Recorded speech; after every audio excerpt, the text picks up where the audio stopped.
we are offering you the very latest version of what we think the best riding bike is. What are the other kind of key numbers that you've settled on? I guess things like, I mean, head angle is one thing that's, I assume, consistent across the range. Where have you ended up there? Yes, the head angle is 63.75. Very so it's specific. Yeah, it is specific. But we kind of, I guess I got there by, we made a first test mule last year that had a bunch of pieces from our downhill bike, and I didn't want to spend a lot of money on specific things to that enduro bike until I really took the time to understand it a little more. Yeah. I wanted to build a bike that I could ride for a while and get a better understanding of what I wanted. So in that first mule that we made, it was crazy. Asa won the Enduro National Champs on it the first weekend we made it. It's pretty insane. Beating Richie Rude as well. It's not exactly an easy win, is it? Man, it was amazing. That kid always amazes me, but it showed that the bike worked well. Yeah, I would say it was a good test for it, and we designed it initially around 160 mils of travel, and we ended up going up to a 170 fork. And with that 170 fork, it took the original head angle of 64 degrees to about 63, a little bit more than 63.75. So we ended up just and landed on that number by testing more with the 170 fork. Yeah. And then we designed, the negative to it was it raised our bottom bracket a lot when we put the 170 fork on. So we ended up on the final version of the bike, keeping that head angle because we did like that, but bringing the BB back down to where it was with the 160 fork. Yeah. And have you stayed 160 rear travel? So the bike can be 160 with a 60 stroke shock or 170 with a 65 stroke shock. Okay. So for me, there's no reason not to run it with 170. Yeah. It's not like people try to categorize bikes by the amount of travel they have, or the amount of travel dictates the way it rides. And in some degree it does for sure. But this bike, whether you run it with 160 or 170, you get to 160 mil travel and you can either bottom out on a plastic spacer or keep going to 170. Okay. So it's not affecting anything until you get to 160 mil of travel. You just get an extra 10. So that's fair. That's the way that we ride it and sell it with the shocks that we sell with the bike. Yeah. And is it mullet only? Is that? It is. It uses actually the same chainstay and seat stay as the downhill bike, which is really nice. We can change the chainstay length by the way that it mounts to the mainframe. So if you think of the entire suspension system, every suspension point and shock, if you just move that forward and backwards in the front triangle, you can change the chainstay length, the rear center. Yeah. So for me, as a small guy starting out, carbon fiber mold is expensive. And if you need a specific one for different sizes, then that can add up. So being able to use the same chainstay and seat stay on the downhill bike and the enduro bike allowed me to get a really nice finished carbon fiber chainstay from VIP. They're one of the, I didn't know it at the time, but everybody that I talked with in the industry says they're the best factory to work with. The guys from Yeti told me that they saw our stuff getting made over there when they visited. So, it's good quality stuff. Yeah, it is good stuff. And then with the rocker link and mounts to the front triangle, we can change anything we need to.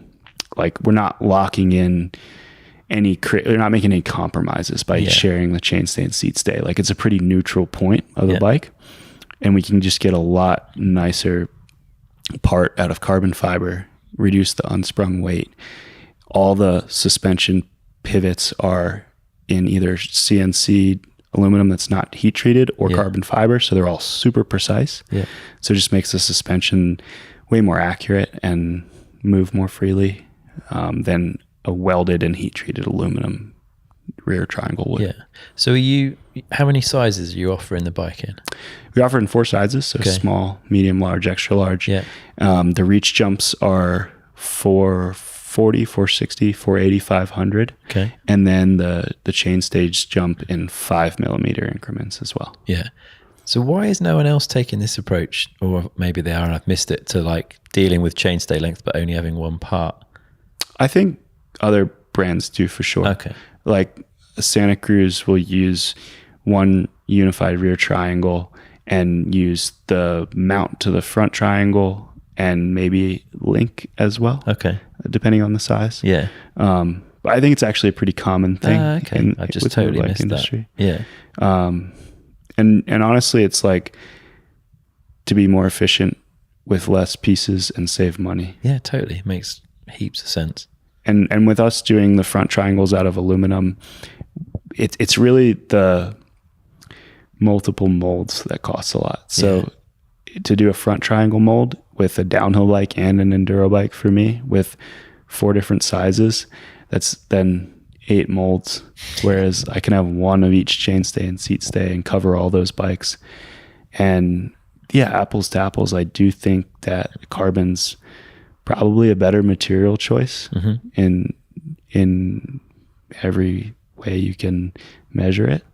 But the big downside to it is the upfront tooling cost and how resistant then you are to change. Whereas like I feel like in the way that we make our bikes, we're always offering the latest bike, where it's like a lot of bikes you see, they change the color and run the same mold for 4 years, and they have to with what they have invested in those molds. In. Yeah, and I get it how it has to work like that, but I think the benefit to ours, like I always try to explain, like, okay, why do they cost so much? And like in the end, our bikes I think are priced similarly to other high-end bikes. Like if I look at the price of a Santa Cruz or a Yeti, or in the US like Ibis, some other bikes like that, like our bikes are actually really similarly priced to that. A Norco enduro bike, like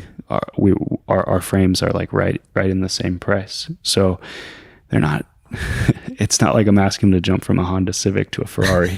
It's not 4 times the price. It's like but for a lot of customers, it is the figure of it, and you want to feel like you're getting the value out of that. 100%. And especially when you compare it to like a YT or something that is a complete bike at such a good price point. It's very, very hard to compete against people with a totally different business model, effectively. It is for sure. But I go back to like, okay, why does it cost so much? It costs so much because it's US made in small quantities. Yeah. Do they feel that when they ride it? And it's like, well, here's how you feel it is we are offering you the very latest version of what we think the best riding bike is. Yeah. We can make multiple mules quickly over the past few years, like iterate the bike. And the one that we sell has ultimately been tested and refined so many times that if you were going with a Asian made or a higher quantity bike, they wouldn't have the opportunity to make that many refinements. And then year over year, like being able to make running changes to your bike, and next year's model being whatever we learned this year, now you're getting the latest of that. And I think that is a benefit that the riders, that's the benefit of local manufacturing.